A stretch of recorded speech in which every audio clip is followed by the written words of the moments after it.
இந்தியாவோட கிரீடம் அப்படின்னு சொல்லப்படுற காஷ்மீரை பொறுத்தவரையிலும் அடுத்த 4 மாசத்துக்கு வெண்பனி சொர்க்கமாவே இருக்கும். இந்த பனிப்பொழிவுல நனையறதா இருக்கட்டும், பனியில உருண்டு விளையாடுறதா இருக்கட்டும், அந்த பனி மலைகள் இருக்கு இல்லையா, அதுல குதிரை சவாரி போறது, கேபிள் காரு, பனி சறுக்கு விளையாட்டு, ஏடிவி ரைடுன்னு சொல்லிட்டு பனியிலேயே வந்து பாத்தீங்கன்னா நீங்க என்ஜாய் பண்ணலாம்.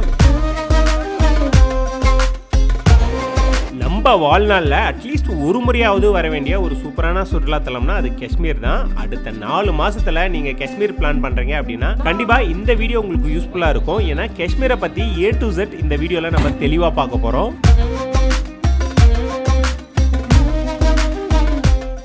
வணக்கம் நண்பர்களே, இது உங்கள் வில்லேஜ் டேட்டாபேஸ். இப்போ காஷ்மீர் சுற்றுலாவை பத்தி நம்ம பார்க்கறதுக்கு முன்னாடி அங்க எப்ப சீசன் டைம் அப்படின்னு கேட்டீங்கன்னா, காஷ்மீரை பொறுத்தவரையிலும் நீங்க 2 விதமான சீசன்ல ரொம்பவே ரசிக்கலாம். நீங்க டிசம்பர் டு மார்ச்சுக்குள்ள போறீங்க அப்படின்னா வெண்பனி சொர்க்கமா இருக்கும். அந்த பனியில விளையாடணும் அப்படின்னா அந்த டைம்ல போனீங்கன்னா தான் முடியும். அதே மாதிரி நீங்க செப்டம்பர், அக்டோபர், நவம்பர் இந்த மாதிரி மாதங்கள்ல வந்தீங்க அப்படின்னா பார்க்க பச்சை பசேல்னு ரொம்பவே கிரீனிஷா, இந்த ஆப்பிள்லாம் வந்து பாத்தீங்கன்னா அப்படியே மரத்துல கொத்து கொத்தா காய்ச்சி தொங்கிக்கிட்டு இருக்கும். அதெல்லாம் பார்க்கணும் அப்படின்னா நீங்க இந்த சீசன் டைம்ல வரணும். சோ 2 விதமான சீசன்ல காஷ்மீரை வந்து நீங்க சூப்பரா என்ஜாய் பண்ணலாம். இப்போ நம்ம காஷ்மீருக்கு எப்படி போலாம் அப்படின்றத வந்து பார்த்தலாம். காஷ்மீரை பொறுத்தவரையும் பெஸ்ட் சாய்ஸ் வந்து ஃளைட்ல போறதுதான். அதுலயும் சென்னை டு டெல்லி, டெல்லி டு ஸ்ரீநகர் இந்த மாதிரி கனெக்டிங் ஃளைட்ல போறது இன்னும் காஸ்ட் வந்து கம்மியாகும். அதாவது ஃளைட்ல நீங்க போறீங்க அப்படின்னு முடிவு பண்ணிட்டீங்கன்னா அப் அண்ட் டவுன் வந்து சொல்றேன், ஒரு 18,000 இருந்து 25,000 ரூபாய்க்குள்ள வந்து பாத்தீங்கன்னா கண்டிப்பா உங்களுக்கு வந்து பாத்தீங்கன்னா ஃளைட்டோட காஸ்ட் வந்து வந்துரும். சோ அடுத்ததா வந்து பாத்தீங்கன்னா நீங்க சென்னை டு டெல்லிக்கு ட்ரெயின்ல போயிடலாம். ட்ரெயினை பொறுத்தவரையும் எக்கச்சக்கமான ட்ரெயின் வந்து இருக்கு. குறிப்பா 25 மணி நேரத்துல இருந்து 35 மணி நேரம் வந்து இந்த ட்ரெயின்லயே நம்ம டிராவல் பண்ற மாதிரி இருக்கும். டெல்லிக்கு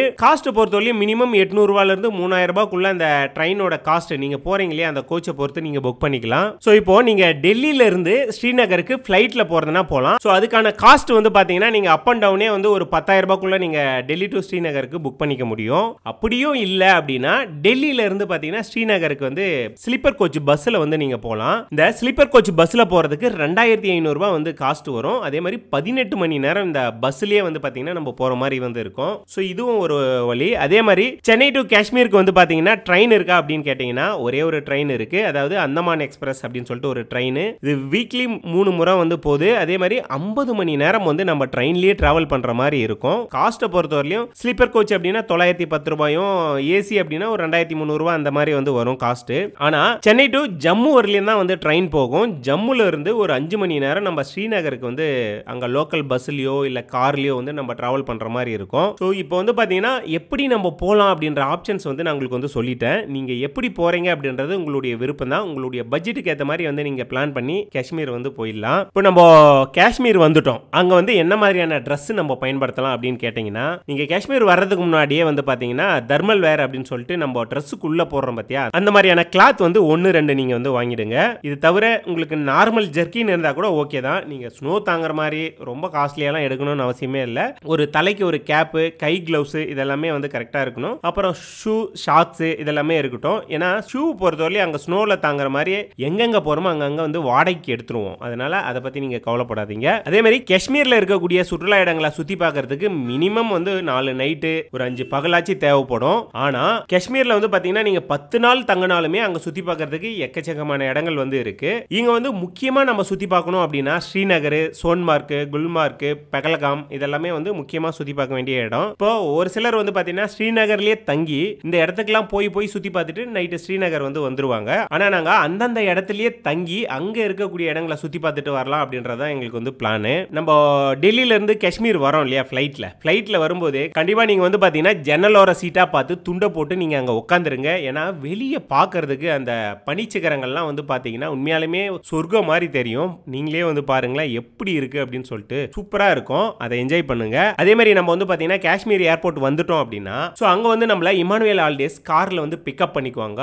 நம்ம ஃபர்ஸ்ட் டே வந்து ஒரு ஹாஃப் டே வந்து சைட் சீயிங் கிளம்புறோம். அதுல ஃபர்ஸ்ட் நம்ம போனது எங்க அப்படின்னு பாத்தீங்கன்னா முகல் கார்டன் அப்படின்னு சொல்லிட்டு ஒரு இடம். அதாவது டால் லேக்கு அப்படியே ஆப்போசிட்ல ஒரு சூப்பரான கார்டன். ஆனா இது வந்து பாத்தீங்கன்னா நம்ம செப்டம்பர்ல வந்தோம் அப்படின்னா தான் பார்க்க பச்சை பச்சைன்னு சூப்பரா இருக்கும். அதே மாதிரி இது உள்ள போய் நம்ம பார்க்கறதுக்கும் வந்து என்ட்ரி டிக்கெட் எடுக்கிற மாதிரி இருக்கும். அதை எடுத்துட்டு தான் உள்ள போய் பார்த்தோம். அடுத்ததா வந்து பாத்தீங்கன்னா தால் லேக் வந்து நம்ம போய் பார்த்தோம். ஸோ தால் லேக்கோட முக்கியமான ஆக்டிவிட்டிஸே வந்து பாத்தீங்கன்னா ஷிகாரா போட்ல போய் நம்ம சுத்தி பார்க்கறது தான். நல்ல குளிர்ல அந்த ஷிகாரா போட்ல நம்ம அந்த தால் லேக்ல போகும்போது அவ்வளோ சூப்பரா இருக்கும். போற வழியில வந்து பாத்தீங்கன்னா அந்த ஊர் ட்ரெடிஷனல் டீம் காவா அப்படின்னு சொல்லுவாங்க, அது வந்து விற்பாங்க. மறக்காம வாங்கி குடிங்க, சூப்பரா இருக்கும். அதே மாதிரி நம்ம அந்த படகுல போகும்போதே வந்து பாத்தீங்கன்னா இந்த பார்பிக்யூ சிக்கன் எல்லாமே வந்து சேல் பண்ணிட்டு இருப்பாங்க, அது தேவைன்னா வாங்கிக்கலாம். இது தவிர அந்த போட்லயே லோக்கல் மார்க்கெட் வந்து ஒன்று கூட்டிட்டு போவாங்க. அதாவது நம்ம ஆறு மாதிரி இருக்கும், அதில் அந்த போட்ல போயிட்டே இருப்போம். சுத்தி வந்து பாத்தீங்கன்னா நிறைய கடைகள் வந்து இருக்கும். இந்த கைவினை பொருள், கிளாத்து, அந்த காஷ்மீர்ல கிடைக்கக்கூடிய அந்த ட்ரெடிஷனல் பொருள் எல்லாமே வந்து பாத்தீங்கன்னா அங்க சேல் பண்ணுவாங்க.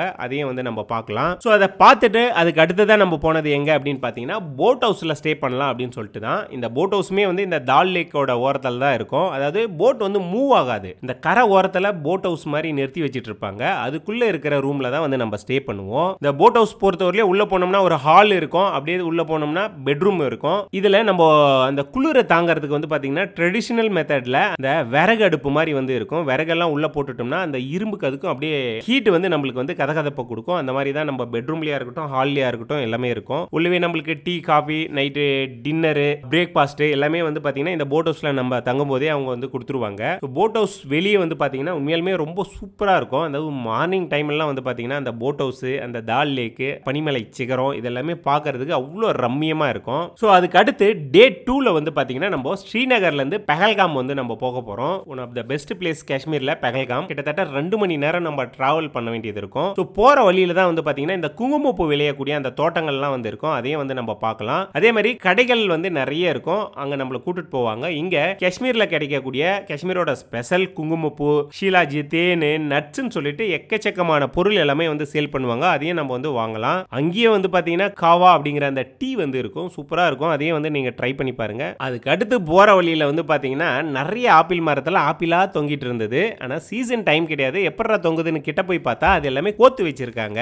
இந்த இடத்துலயே வந்து பாத்தீங்கன்னா அதுவும் ஃப்ரெஷ் பியூரா ஆப்பிள் ஜூஸ் வந்து நம்மளுக்கு போட்டு தருவாங்க. கூடவே ஆப்பிள்லயே செய்யக்கூடிய அந்த ஊறுகாயா இருக்கட்டும், அதுக்கப்புறம் ஜாமா இருக்கட்டும், இதெல்லாமே வந்து வச்சு சேல்ஸ் பண்ணிட்டு இருப்பாங்க. அதையும் வந்து நீங்க வாங்குறதுனால வாங்கலாம். ஸோ அதுக்கு அடுத்து வந்து பாத்தீங்கன்னா நம்ம அந்த பெஹல்காம் டவுன்ல போய் நம்ம வந்து ரீச் ஆயிட்டோம். இந்த ஊருக்குள்ள வந்து பாத்தீங்கன்னா அங்கங்க ரோட்டு ஓரத்துல யாரோ பனியை வாரிட்டு வந்து கொட்டி வச்ச மாதிரி வந்து எக்கச்சக்கமான பனியா இருந்தது. இதே இடத்துல நம்ம மதிய லஞ்சையும் வந்து முடிச்சிட்டோம். மதிய லஞ்ச் பொறுத்தவரையும் நம்ம தான் வந்து பே பண்ணி சாப்பிட்ற மாதிரி இருக்கும். ஸோ அதுக்கு அடுத்ததான் நம்ம தங்க போறோம் இல்லையா, அந்த ஹோட்டல் வந்து போயிட்டோம். இதுதான் நம்ம தங்க போற ஹோட்டல். ஒரு மலையோட பேக்ரவுண்ட்ல இந்த பனிக்கு நடுவுல எப்படி இருக்குன்னு பாருங்க. இந்த ஹோட்டல் வந்து நம்ம செக் இன் பண்ணதுமே ஸ்னோஃபால் வந்து வர ஆரம்பிச்சிருச்சு. சூப்பரான ஒரு ஸ்னோஃபால். உண்மையாலுமே நான் ஃபர்ஸ்ட் டைம் ஸ்னோஃபால்ல நினைக்கிறேன், அவ்வளவு சூப்பரா இருந்தது. அன்னைக்கே வந்து பாத்தீங்கன்னா நம்ம அந்த பீட்டாப் வேலி அப்படின்னு சொல்லிட்டு ஒரு இடத்துக்கு வந்து நம்மளை கூட்டிட்டு போனாங்க. இதுவுமே வந்து ஒரு பார்க் தான். இது உள்ள போறதுக்கு 100 ரூபாய் என்ட்ரி டிக்கெட் வந்து நம்ம எடுக்க வேற மாதிரி இருக்கும். அதை எடுத்துட்டு அப்படியே உள்ள போனோம் அப்படின்னா ஃபுல் அண்ட் ஃபுல் வந்து பாத்தீங்கன்னா ஸ்னோவாவே தான் இருக்கும். அதாவது இந்த 2 மலைச்சிகரங்களுக்கு நடுவுல ஒரு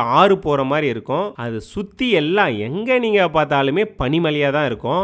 இந்த இடத்துலயும் பனியில நம்ம ஜாலியா கொஞ்ச நேரம் விளையாடி என்ஜாய் பண்ணிட்டு அதுக்கு அடுத்து வந்து பாத்தீங்கன்னா நைட்டு நம்ம தங்க போறோம் இல்லையா, அந்த ரூம்ல வந்து ஸ்டே பண்ணிட்டோம். நைட்டு ஃபுல்லாவே ஸ்னோஃபாலாவே இருந்தது, வெளியே பனிமழையாவே பழிஞ்சிட்டு இருந்தது. நைட்டு டின்னரை பொறுத்தவரையும் நம்மளுக்கு அந்த பேக்கேஜ்லேயே வந்துடும், இந்த ஹோட்டல்லேயே வந்து நம்மளுக்கு கொடுத்துட்டாங்க. ஸோ ரைஸு, சப்பாத்தி, சிக்கன் கறி, வெஜ் கறின்னு சொல்லிட்டு வெரைட்டியாக கொடுத்தாங்க. அதே மாதிரி காலையில் பிரேக்ஃபாஸ்ட்டுமே வந்து அங்கேயே கொடுத்துட்டாங்க. அதையும் வந்து நம்ம சாப்பிட்டுட்டு அடுத்ததாக வந்து பார்த்தீங்கன்னா இன்னொரு இடம் சுற்றி பார்க்கலாம் அப்படின்னு கிளம்பிட்டோம். ஸோ இன்னைக்கு வந்து டே 3 பொறுத்தவரையும் பெஹல்காமில் குதிரை சவாரி தான் வந்து நம்ம போக போகிறோம். ஸோ இதுக்கான காஸ்ட் வந்து அங்கே வந்து நம்ம தான் பே பண்ணி புக் பண்ணிக்கணும். அதாவது 1000, 1500, 2000 சொல்லிட்டு அவங்க சொல்லுவாங்க. நம்ம பேரம் பேசி நாங்கள் வந்து 1600 ரூபாய்க்கு வந்து புக் பண்ணி போயிருந்தோம். நம்ம வந்து பார்த்தீங்கன்னா இந்த பெஹல்காம்ல இருந்து பைசன் வேலி அப்படின்னு சொல்லுவாங்க, அதாவது மினி சுவிட்சர்லாந்துன்னு சொல்லக்கூடிய ஒரு இடத்துக்கு தான் வந்து நம்ம போக போகிறோம். இந்த இடத்துக்கு நம்ம போயிட்டு ரிட்டர்ன் வரதுக்கு கிட்டத்தட்ட 14 கிலோமீட்டர் வந்து அப் அண்ட் டவுன் ஆகும். இந்த 14 கிலோமீட்டருமே நம்ம குதிரையில தான் வந்து போக போகிறோம். ஸோ கூட ஒரு கைடு நம்ம கூடவே நடந்தே வருவார் குதிரையை பிடிச்சிக்கிட்டு. ஸோ போகிற வழி எல்லாமே முட்டிக்கால் அளவு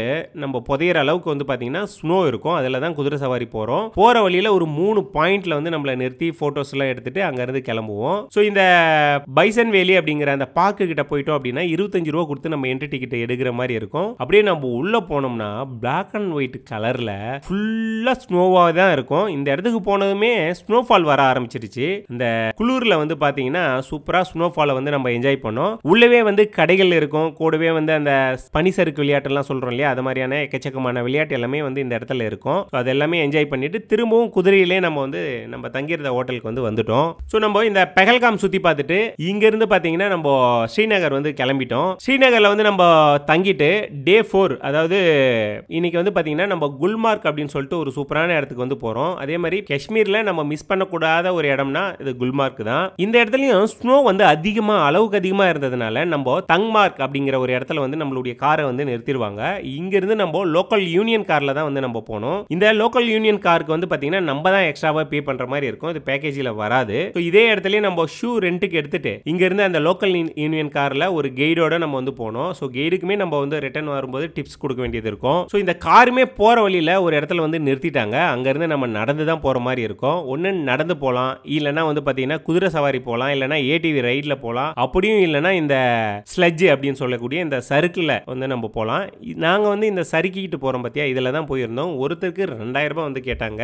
ஸோ அதே மாதிரி இந்த ஸ்லெட்ஜில் போய் ஒரு இடத்துல நிறுத்திடுவாங்க. அங்கேருந்து பார்த்தீங்கன்னா இந்த கண்டோலா அப்படின்னு சொல்லக்கூடிய இந்த கேபிள் கார் போகிறோம் இல்லையா, அந்த இடம் வந்து வந்துடும். இந்த கேபிள் காருக்கான டிக்கெட் வந்து பார்த்தீங்கன்னா டிராவல்ஸே நம்மளுக்கு புக் பண்ணி கொடுத்துருவாங்க. ஸோ நம்ம அந்த கேபிள் காரில் ஏறி அந்த ஸ்னோ அந்த ஃபாரஸ்ட் எல்லாமே வந்து சூப்பராக என்ஜாய் பண்ணிக்கிட்டே வந்து பார்த்தீங்கன்னா நம்ம பேஸ் 2க்கு வந்து போயிடுவோம். ஸோ இந்த இடத்துலயே வந்து பார்த்தீங்கன்னா எக்கச்சக்கமான அந்த பனிசறுக்கு விளையாட்டு எல்லாமே வந்து இருக்கு. திரும்பவும் நம்ம வந்து பார்த்தீங்கன்னா அந்த ஸ்லெட்ஜில் வந்துட்டு அதுக்கடுத்து அந்த யூனியன் லோக்கல் காரில் வந்து ரிட்டர்ன் வந்துட்டோம். ஸோ நம்ம தங்மார்க் வந்துட்டு தங்மார்க்கில் இன்னொரு லோக்கல் யூனியன் காரை பிடிச்சி அங்கேருந்து நேராக வந்து பார்த்தீங்கன்னா ட்ரங்க் வாட்டர் ஃபால்ஸ் அப்படின்னு சொல்லிட்டு ஒரு வாட்டர் ஃபால்ஸ் இருக்கு. அங்கே வந்து நம்ம போயிட்டோம். ஸோ இந்த வாட்டர் ஃபால்ஸை பொறுத்தவரையிலும் பனியில் ஃபுல்லாக உறைஞ்சி போயிருக்கும். அதுல இருந்து தண்ணி ஊத்திட்டு இருக்கும். அதாவது நீங்க ஒரு அருவியை உறைஞ்சி போய் பார்த்தீங்கன்னா எப்படி இருக்கும் அப்படிதான் வந்து இருக்கும். ஸோ அந்த இடத்துலையும் வந்து நம்ம ஜாலியாக என்ஜாய் பண்ணி டைம் ஸ்பெண்ட் பண்ணிட்டு இங்கேயுமே வந்து ஏடிவி ரைட்லாம் இருக்கு. அதெல்லாம் விளையாடுறதுனாலும் நீங்க இந்த இடத்துல விளையாடலாம். ஸோ அதுக்கு அடுத்து அங்கேருந்து நாங்கள் வந்து ஸ்ரீநகர் வந்து ஸ்டே பண்ணிட்டோம். ஸ்ரீநகரில் ஸ்டே பண்ணிட்டு அதுக்கு அடுத்த நாள் அதாவது 5வது நாள் வந்து பார்த்தீங்கன்னா நம்ம சோன்மார்க் அப்படின்னு சொல்லக்கூடிய ஒரு இடத்துக்கு வந்து நம்ம இப்போ போயிட்டு இருக்கோம்.